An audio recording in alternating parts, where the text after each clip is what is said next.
Hello, my name is Michael Rafferty. I will be 50 in the next week. My search is for my birth father. His name is James Creeley. A little bit about the background story is I was born in Buffalo, New York in April 14th, 1960. It was at the Salvation Army Hospital for unwed mothers.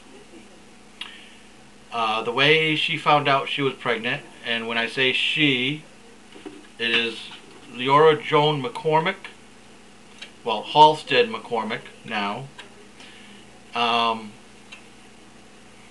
They were in a car accident, she tells me, and at the hospital they informed her that she was pregnant with me. She told the story to him and he took off.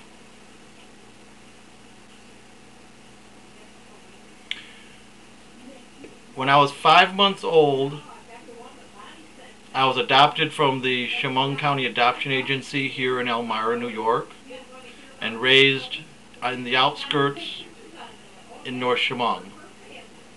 I was adopted by Arlene and Richard Rafferty. This is a picture of my adopted mom, and she's been really supportive.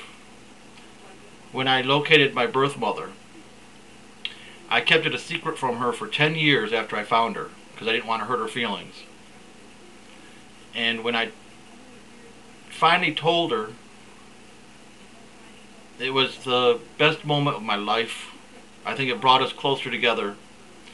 And she says, "I don't know why you were so scared." I said, "Well, I didn't want to hurt your feelings. I didn't want you to think I was rejecting you," and so on and so forth.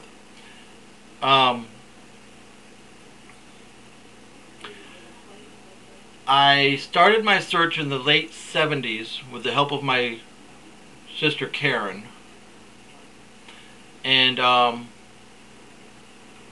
we were hitting dead ends and roadblocks left and right.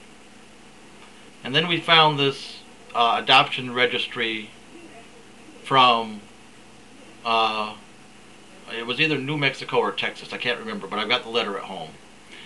And I filled out their application and mailed it in, and a month later they sent it back to me saying, "We found a match for you."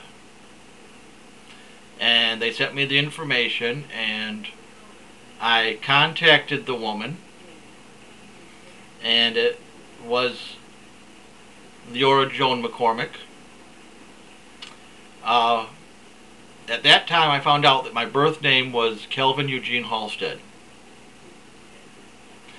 and that she did not want to give me up, but she had to give me up because of her parents, because we're talking about 59, 60 here, and it was a no-no to be an unwed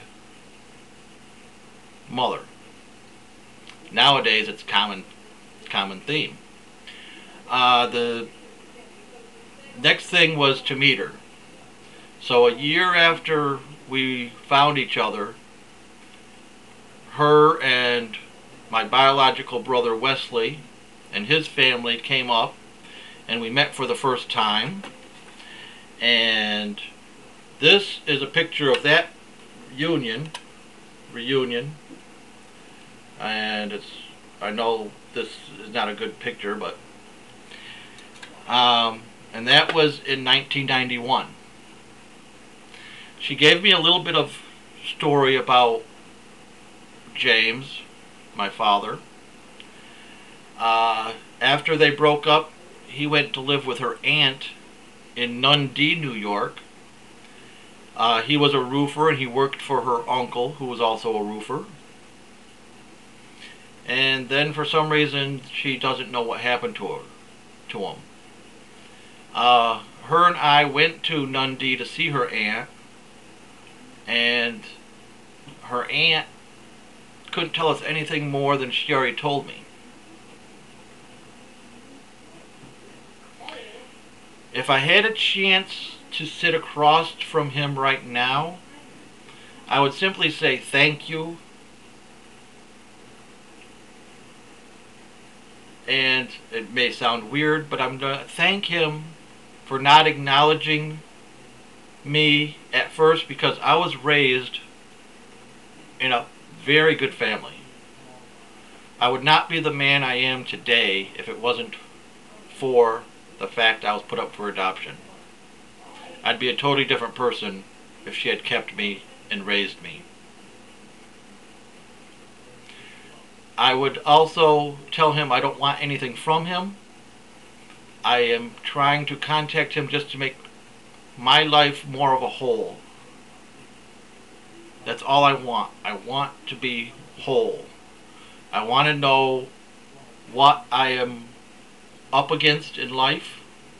I'm getting older now.